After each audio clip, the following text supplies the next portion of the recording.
Tô parada aqui tem uns 5 minutos já. Eita, nós. É procissão. Opa, olha lá as imagens passando. E o povo tá subindo aqui, ó. A ladeira, eles estão indo lá pra cima.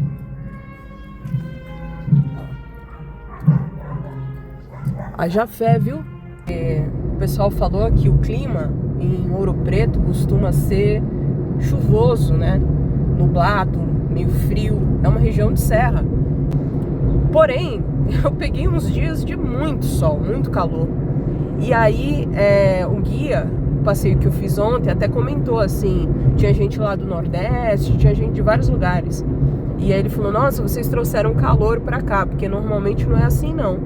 Tava fazendo muito calor de dia e à noite esfriava um pouquinho, mas tipo 18 graus, 17, nessa média.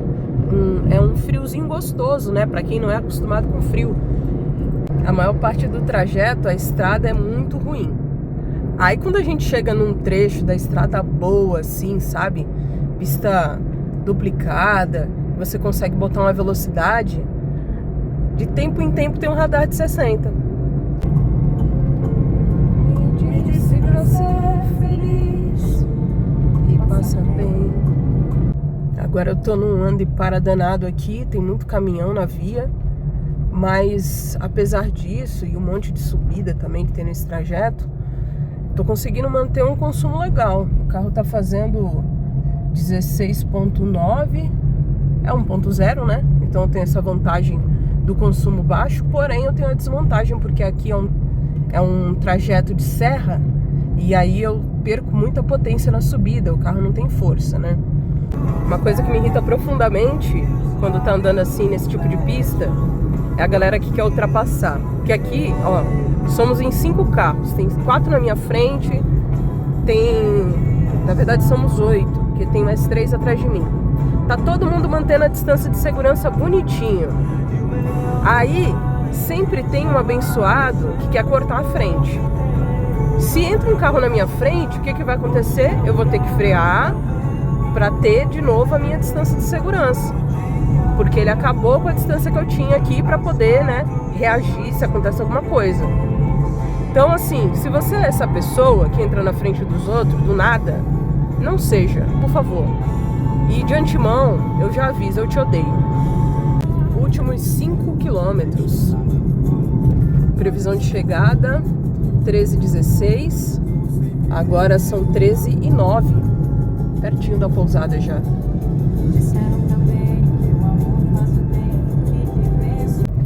E aqui, finalmente chegamos a Carrancas, né? Bem climinha de cidade do interior mesmo. Pouca gente, poucos carros. Olha a vista desse restaurante. Restaurante de posto de gasolina. Olha lá, o posto lá, o restaurante aqui.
Quando eu cheguei aqui na cidade ontem, eu procurei uma agência de turismo para poder fazer o passeio com guia, né? Tudo bonitinho. Como eu cheguei justamente no dia 1º de maio, aí todos os passeios, todos os lugares estavam cheios, né? Então o único passeio que tinha disponível era um trekking, R$170, 12 quilômetros de caminhada. Uma caminhada de nível médio, né? Porque tem subida, descida e tal. Só que, pô, vou pagar R$170 pra um guia andar comigo no meio do mato. Eu achei mais fácil procurar na internet opções, né, que eu pudesse fazer sozinha mesmo. Porque quando você entra nas reservas, né, nas fazendas e tal, você vai ter que pagar a entrada de qualquer forma.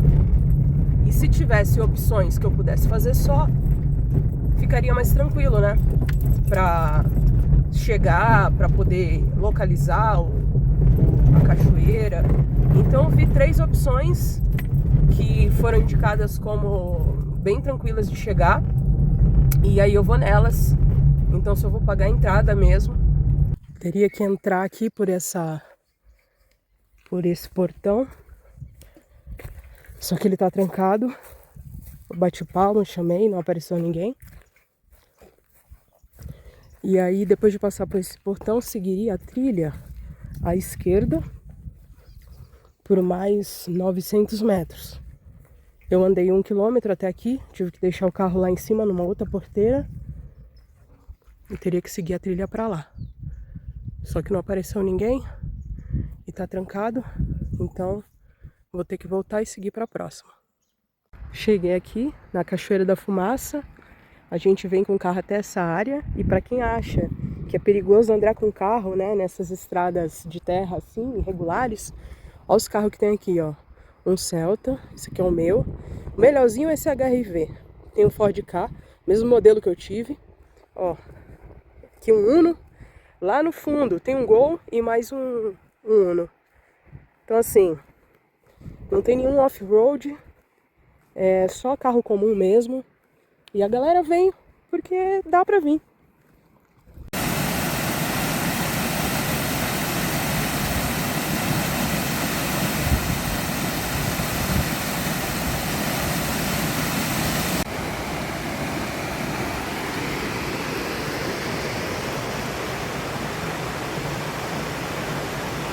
Aí pra cá tem uma trilha. E pra cá a gente pega um trecho mais calmo do rio.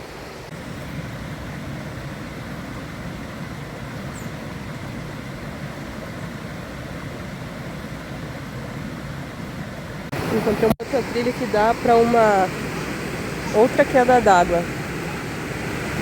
Depois daquela partezinha calma. Aqui é tipo uma piscininha natural. Olha essa vista da estrada.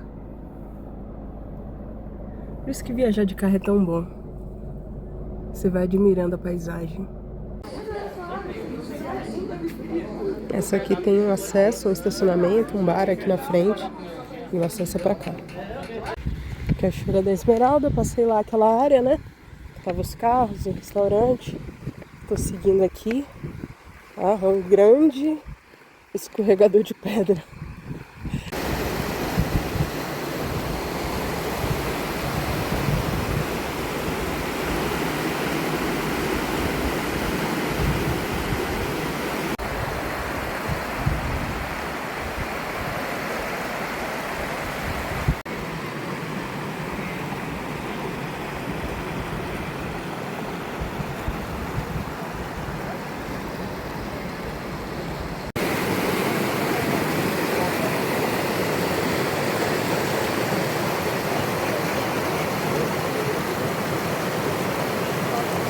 Parece que tem uma outra área bonita da cachoeira se eu seguir mais pra frente. É tudo bem sinalizado nessa daqui. Então não tem erro não. Tranquila. Bem sinalizada. Não é uma trilha que você anda com o mato batendo em você. Tudo bem cuidado assim pra que as pessoas venham mesmo, né? O pessoal que passou por mim aqui falou que tá bem lotado lá de gente. Tem bastante gente voltando, que tinha dado uma leve nublada, agora abriu o sol de novo. Aqui é uma outra piscina natural.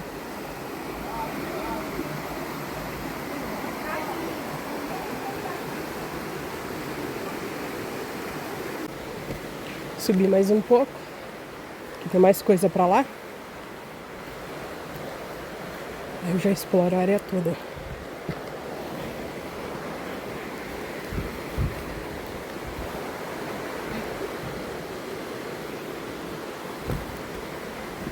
Parece que é aqui.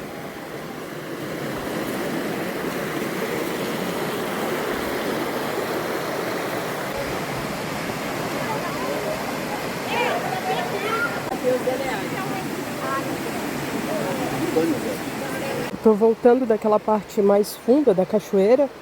Tava bem lotado de gente. Eu percebi que a maré subiu um pouquinho. O caminho, o primeiro pedaço ali do trajeto tava com água já. Então tô voltando.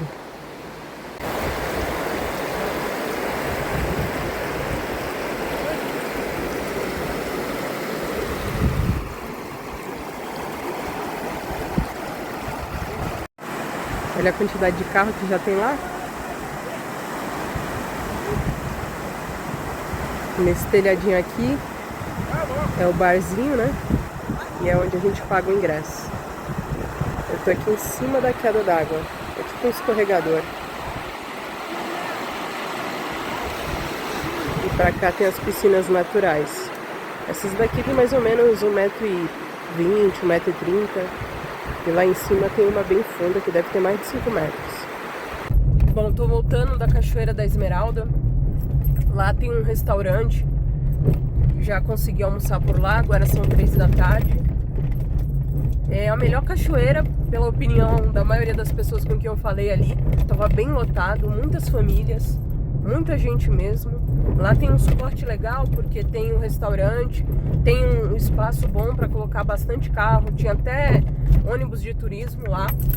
Tinha gente que foi lá, só não pode levar cooler nem nada, assim, você tem que comprar lá no local.